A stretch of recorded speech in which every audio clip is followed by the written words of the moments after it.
Today we have a great song from Bryan Adams, both the riff and the chords you need to play the whole tune.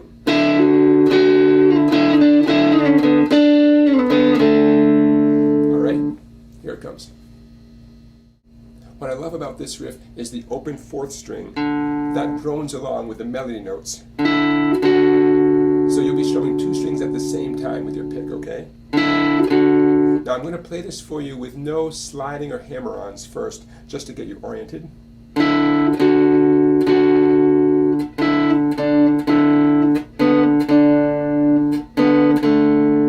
So remember, two strings at a time, all the time, with your pick, and then you can decide which fingers work best for you in terms of moving up and down on the third string, the G string. Now, there are lots of opportunities to do hammer-ons or slides.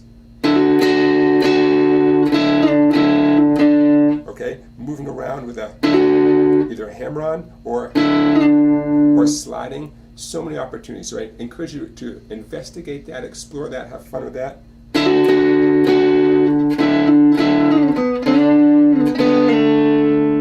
Okay, I'm just making this up. I have no idea if this is exactly how Bryan Adams does it, right? I'm sure it's not exactly. But because this is so straightforward with your left hand fingers fretting just the third string, there are a lot of opportunities like that.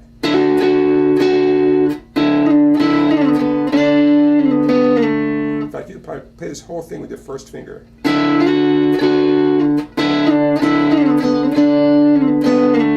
get some nice sliding effects, okay? So don't worry about what I just did. You can experiment on your own and see what you can come up with your fretting hand there. All right, let's move on now to the chords that you need and how to strum them.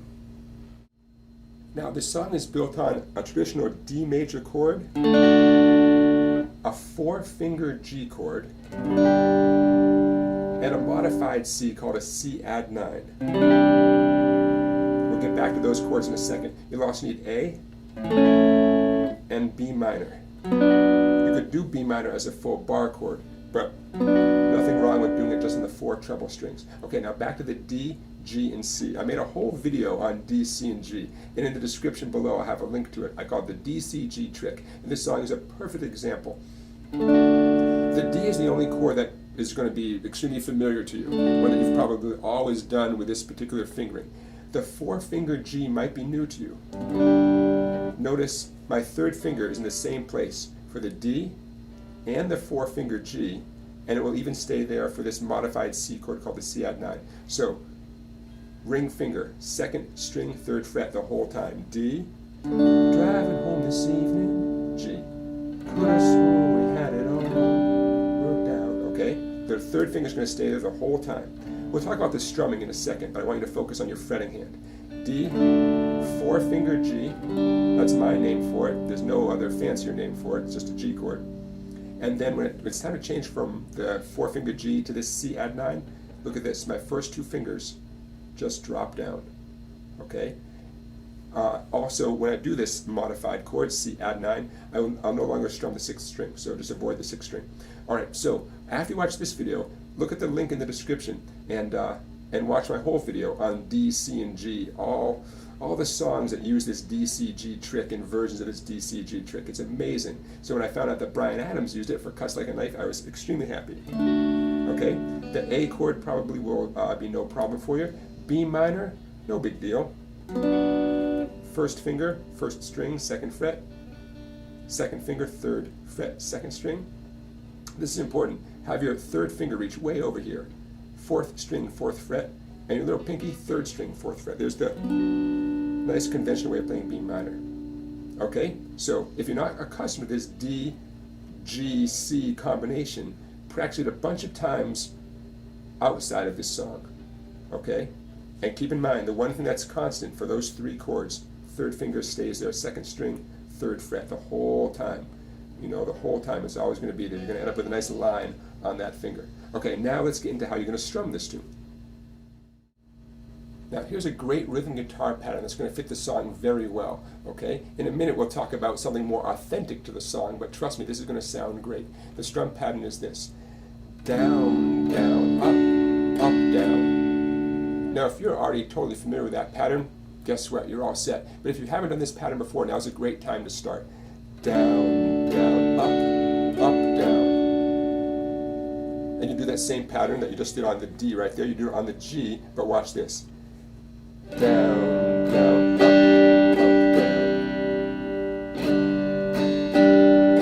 down. I changed to the C chord halfway through, and I'm going to explain that to you. The D though, D is in dog, that's a no-brainer. Down, down, up, down. I'm going to repeat that exact same pattern, but halfway through I'm going to change to C. Here it is in slow motion. G first. Down, down, up on the C, up, down. I'll do that again. G, down, down, change, up, down. Here it is more fluidly. Down, down, up, down. Driving home this evening, a Criswell had gone down.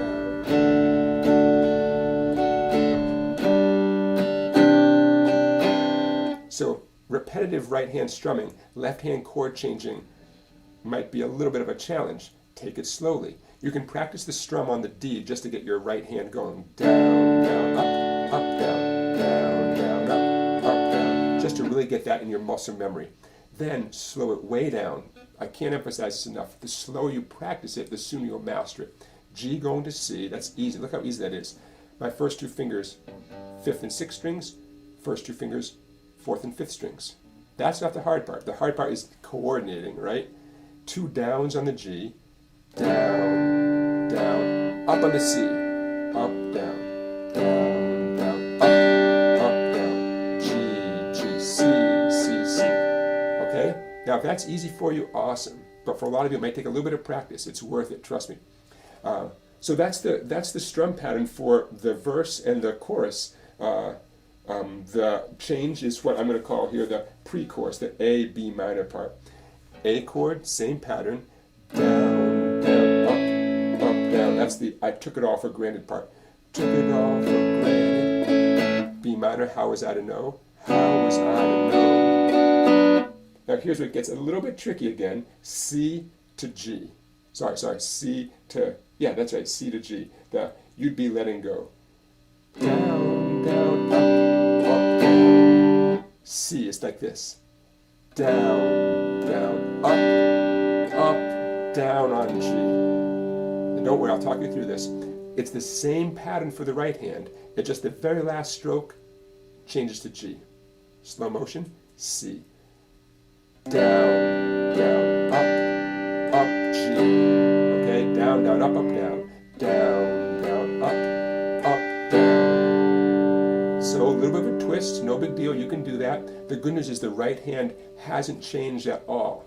No matter where you are in the song, you can keep this pattern going. The trick is changing chords at just the right time. And if that takes you a little bit of practice, you can do it.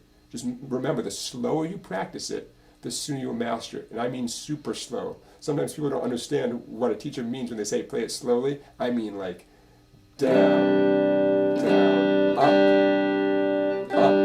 down. Painfully slow. Slow motion slow. Okay, ESPN slow. Right? Very slow. But trust me, that's the shortcut to mastering it. Okay, now in the next clip, I'll show you the kind of arpeggio playing that's more authentic to the rhythm guitar part, especially for the verses in the chorus. Here it comes. So to wrap up this video, let's talk about the nice arpeggio that's happening during the verses. I misspoke a minute ago. This is not what happens during the chorus. During the chorus, you have the same D, G, C strumming, and that great riff from the intro comes back in. But what I'm about to show you is, to my ear, the exact arpeggio playing during the verses. And if you're not sure what arpeggio means, it means we're still holding down the chords, but we're plucking individual strings, and it sounds a little bit like this. I'll do it in slow motion.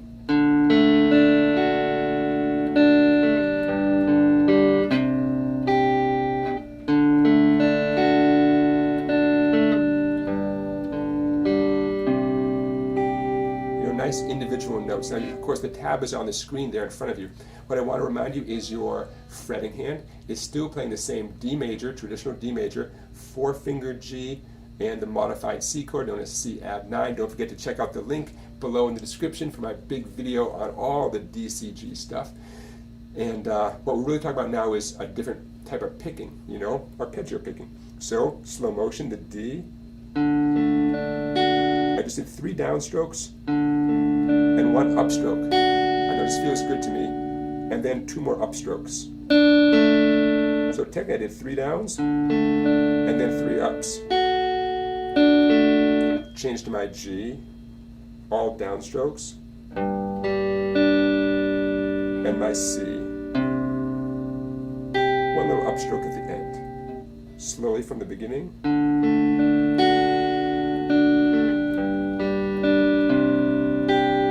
Now the nice thing about arpeggio playing, and this song in particular, is if you hit a string inadvertently, you know, if you're playing the G chord and you happen to hit a different string than what I just showed you, it's not that big of a deal, you know? You're not the star of the show at this point, you're just adding in some nice arpeggios. Some songs, the arpeggios might be, you know, Life or Death, House of the Rising Sun.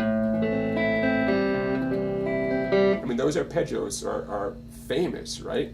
In this case, you have a little wiggle room. If you happen to hit a different string than what I just hit, or you might have noticed I might have done things slightly differently each time I played it, you got a little bit of wiggle room, okay? So don't be too tough on yourself, but go for the most accurate performance you can do, you know? Okay, so what I just played there, one more time, is what happens during the verses of Cuts Like a Knife. All right, so we have the signature riff.